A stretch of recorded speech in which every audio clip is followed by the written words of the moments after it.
தூய ஆவியானவருடைய பாடலை பாடுவோம்.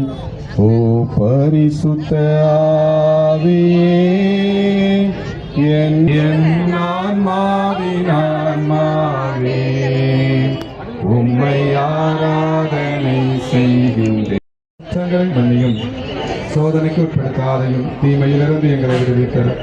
அருள் நிறைந்த மரியே வாழ்க, ஆண்டவர் உம்முடைய பெண்களுக்கு ஆசி பெற்றவர் நீரே, உடைய திருவயிற்றின் கனியாக இயேசுவும் ஆசி பெற்றவர்.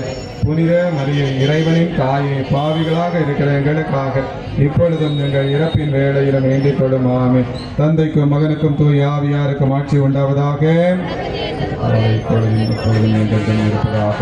ஆமென். எல்லாம் அல்ல இறைவன் தந்தை, மகன், தூய ஆவியானவர் தாமே இந்த உணவை உழுகின்ற பிள்ளைகள் நம் அனைவரையும் நிறைவாய் விண்ணிலிருந்து ஆசீர்வதிப்பாராக. ஆமென். மாதா பாட்டு ஒன்று.